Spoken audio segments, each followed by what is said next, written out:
So the media in Canada understands that giving Faith Goldy any attention whatsoever, even if it is negative, is going to just help her get more support.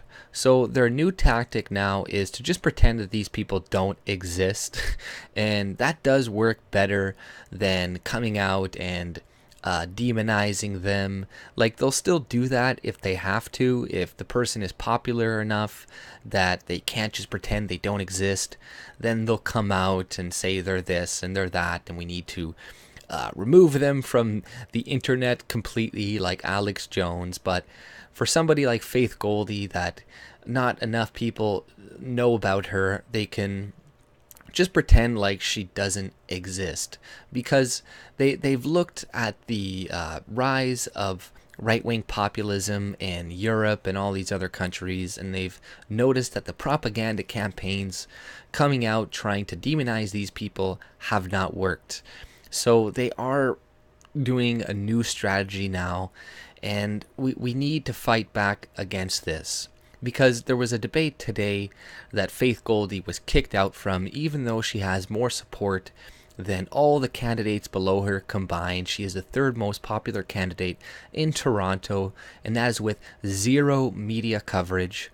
So she has every right to debate. She represents a large percentage of people in Toronto, and they deserve to have their voices heard.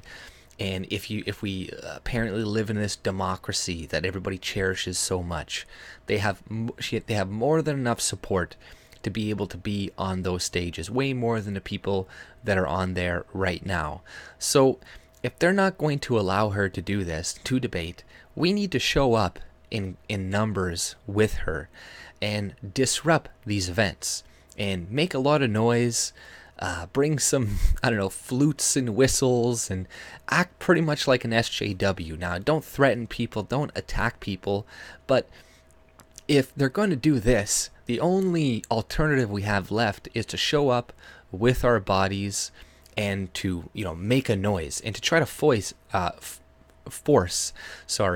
the media to cover us, and to at least give it some coverage, because it's going to be pretty hard for them to completely ignore a bunch of people yelling in a debate when they're trying to cover it and write news stories about it or film it. It's going to be really difficult for them to edit all of that out.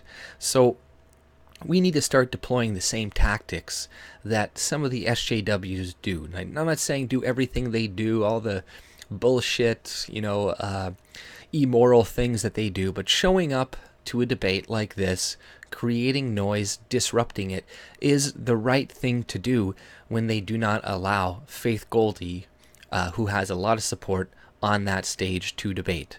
And this is, in my opinion, the only thing you can do. I don't know if you know of a legal way to challenge this, to get her on there, then shoot me a message, but I don't think there is one. So we need to start deploying some of these tactics. And I don't think Faith Goldy is going to have a huge chance of victory, even if the media does start covering her. But it will let other people know how much support does exist out there in Canada for her type of policies.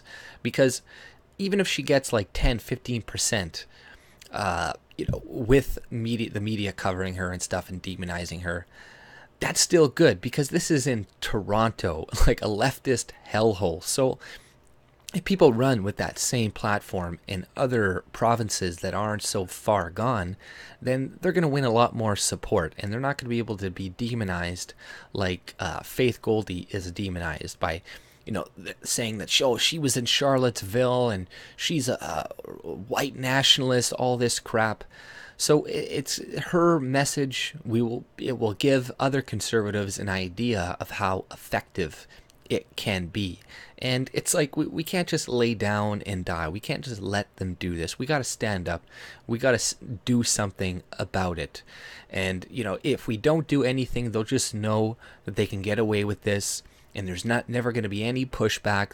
The media will know, oh, okay, we don't even have to cover Faith Goldy, because the people who support her aren't even willing to come out in protest or make a noise, make a stink, which we need to do. Like, I know it can be scary, because yeah, the media is probably going to try, if they are forced to cover it, they're going to try to demonize the people that are showing up and supporting Faith Goldy, right? They're going to try to track them down.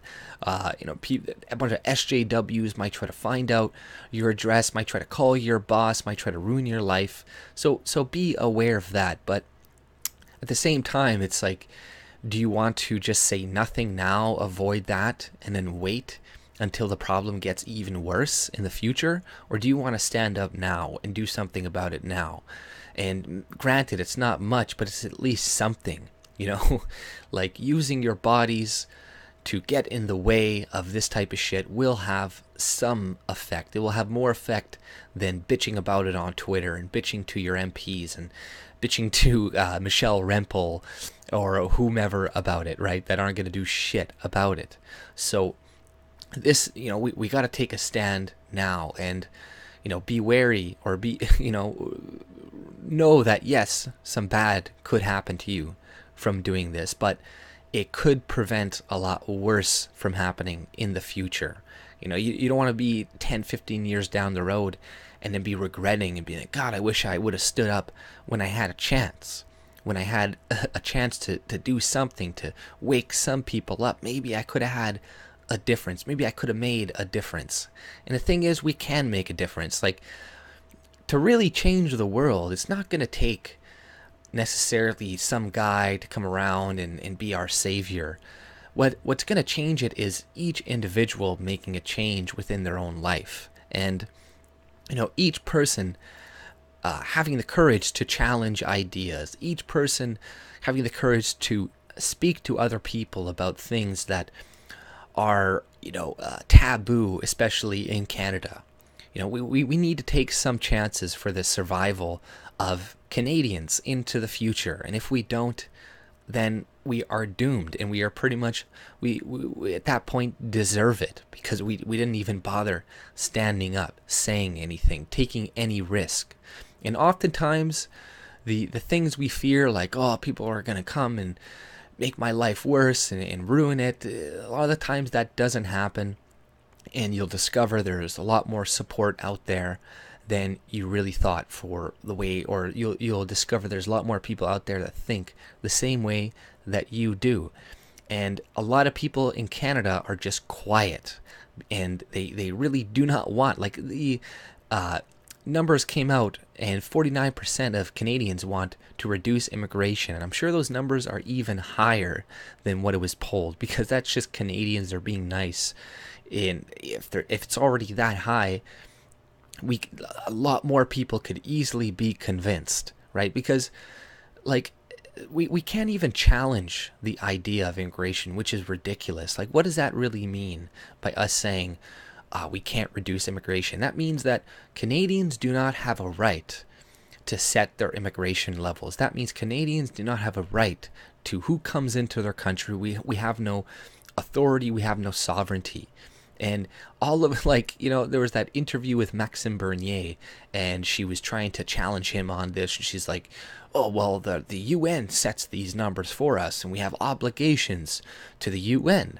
It's like, no, fuck the UN. How about we have obligations to the Canadian people instead of the UN quotas to tell us how many refugees we need to take in every year, how many of this. Like, fuck this global world order bullshit.